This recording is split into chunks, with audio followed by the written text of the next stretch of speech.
В маленькой и оживленной деревне, где все жители знали друг друга и делили радости повседневной жизни, находился небольшой магазин, в котором продавалась отборная рыба. Этот магазин принадлежал доброму мужчине по имени Джо. Он уже долгие годы торговал рыбой в своей лавке и из-за своей доброты и отзывчивости был известен на весь район. Люди приходили не только за свежей рыбой, но и за тем, чтобы пообщаться с ним, поделиться новостями или просто узнать, как дела. Однажды прямо рядом с лавкой Джо появился небольшой бездомный кот. Этот кот обладал удивительной способностью к наблюдению. Он постоянно сидел на солнечном скворечнике и часами за поведением проходящих мимо людей, которые заходили в магазин за свежей рыбой, а затем выходили обратно с пакетами в руках, полными покупок. У него были большие яркие глаза, полные любопытства и пушистый хвост, который неустанно реагировал на самые мельчайшие движения окружающего мира. Так прошел целый день, наполняя лавку Джо звуками разговоров и запахом свежей рыбы. Каждая покупка, казалось, вызывала у кота особое внимание и интерес, как будто он хотел понять, что такое эта странная человеческая традиция — обменивать деньги на еду. На следующий день, к большому удивлению Джо, бездомный кот снова пришел и тут же подбежал к нему, держа в зубах лист дерева, аккуратно сжатый между зубами. Джо лишь с улыбкой покачал головой, но никак не отреагировал на малыша, который, не желая просто так уходить, решительно запрыгнул на прилавок и положил листик прямо перед продавцом. Это было нечто необычное и неожиданное, и Джо сначала растерялся, не понимая, что происходит, но потом до него дошло, в чем дело. Как волшебство, он осознал, что этот бездомный питомец оказался необычайно умным. Наблюдая за покупателями, кот не раз замечал, как те отдают продавцу какие-то бумажки и получают взамен кусочки рыбы. Естественно, кот не знал, что такое деньги, и, будучи в своей внутренней логике, решил, что лист дерева может стать отличным платежным средством за лакомый кусочек. Это милое и трогательное поведение глубоко тронуло сердце Джо, и он, смягчившись, отрезал небольшой кусок рыбы, даря его животному. Кот не заставил себя ждать и в тот же миг смылся за ближайший угол, словно попрощался, оставляя продавца с чувством удивительной радости. На следующее утро Суши вновь вернулся, бережно сжимая в зубах еще один листик, который стал для него настоящей драгоценностью, чем-то таким, что он понимал как платеж.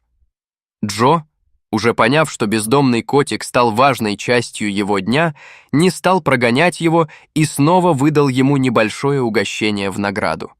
С тех пор Суши каждый день приходил в лавку к доброму торговцу со своим необычным платежным средством в зубах.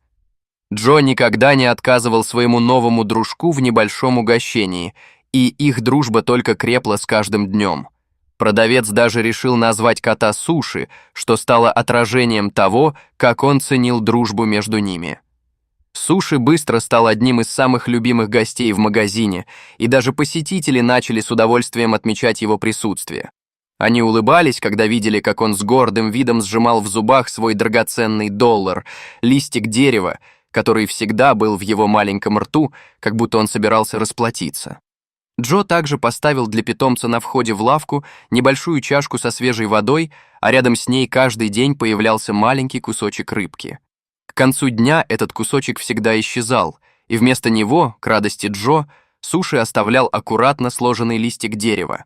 Одним вечером, когда у Джо был напряженный день, а лавка была полна покупателей, он только к самому вечеру обратил внимание, что кусочек рыбки для питомца так и остался нетронутым.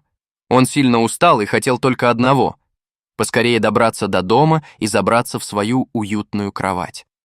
Но вот только беспокойство за кота начало терзать душу мужчины. Он не мог понять, почему своего верного друга нет в лавке, ведь тот всегда появлялся точно в одно и то же время. Джо начал обыскивать всю территорию вокруг своих торговых рядов, звал Суши по имени, надеясь, что с другом все в порядке. Он обошел все близлежащие улицы и далее продолжил поиски в парке через дорогу, где часто видели кота в день. Окончательно устав, Джо сел за руль своего автомобиля, решив не спеша объехать весь район и осмотреть те места, в которых, по его мнению, могло скрываться сообразительное животное. На улице смеркалось, и Джо был уже полон тревоги, когда внимание его привлек небольшой комочек шерсти, лежащий на обочине. Он остановился, чтобы рассмотреть находку, и с ужасом в сердце увидел, что это, к сожалению, его любимый кот Суши. Животное свернулось калачиком и с трудом дышало рядом с дорогой.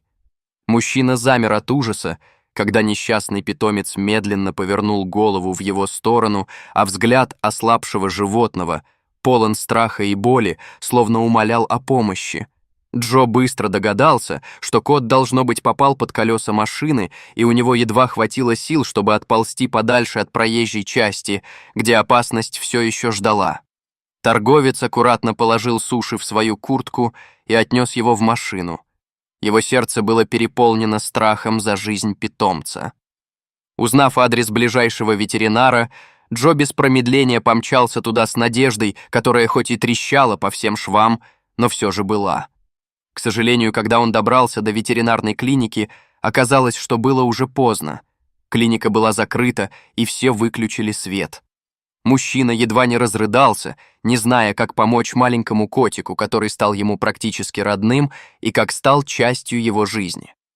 К счастью, знакомые, с которыми он общался по телефону, подсказали Джо адрес круглосуточной ветеринарной службы, находившейся довольно далеко от него. На пути туда Джо думал только об одном: успеет ли он добраться до места, пока раненый питомец не истечет кровью.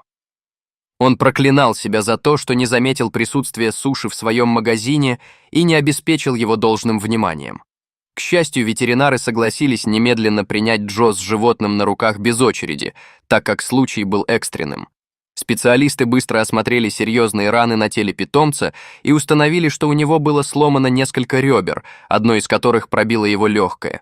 Вот почему малыш так тяжело дышал, и вся процедура выглядела настолько серьезной, что Джо почувствовал, как холодный пот выступает на его лбу.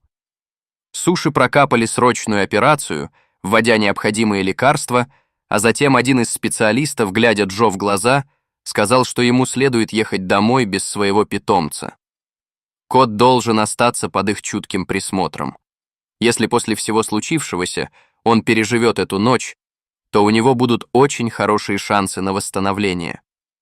Тем не менее, ветеринар с сожалением добавил, что риск гибели животного довольно велик, и Джо снова погрузился в пучину эмоций. На следующий день Джо решил, что ему нужно немного отдохнуть и восстановить силы. Он попросил своего родственника поработать за него в лавке, а сам, стараясь не думать о плохом, решил направиться в ветеринарную клинику, чтобы узнать, как себя чувствует его дорогой питомец.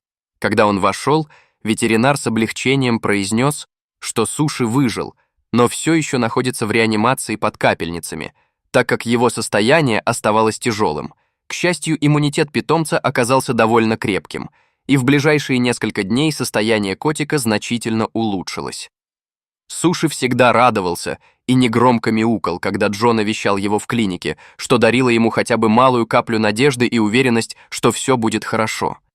Это радостное мяуканье возвращало Джо к жизни, как будто все заботы улетучивались на мгновение, когда он смотрел в глаза Суши. Когда кот смог самостоятельно есть твердую пищу, Джо принес для него из лавки несколько отборных кусочков самой свежей и нежной рыбы, а Суши с удовольствием и жадностью поглощал аппетитные угощения, словно каждое из них было маленьким праздником. Еще через несколько дней как же была велика радость Джо, когда питомец оказался готов к выписке, но внезапно у бедняжки не оказалось собственного дома. Сотрудники клиники решили, что лучше будет отправить кота в ближайший приют для бездомных животных, где ему предоставят хорошее место и заботу, но Джо ощутил, как его сердце сжалось от грусти. Он настолько сильно привязался к Суши за это время, что не хотел отпускать малыша в питомник и решился забрать его к себе домой. Когда Джо забрал своего друга с собой, он знал, что это решение было для него правильным. Суши сразу же ощутил атмосферу доброты и уюта, и ему страшно понравился новый дом рядом с добрым мужчиной, который не только кормил его вкусно, но и спас ему жизнь, когда тот оказался в беде. Джо купил для своего нового друга множество игрушек, но больше всего Суши полюбил небольшой листик и забавную рыбку-пищалку, с которыми играл сам и вместе с Джо. Теперь их жизнь текла весело и спокойно, и каждый день они стали частью друг друга, оставляя за собой следы счастья и дружбы, которые были навсегда. Джо знал, что теперь у него есть надежный спутник, а Суши нашел своего преданного друга. Их история только начиналась, наполненная любовью, заботой и смехом, которую они готовы были разделить навсегда.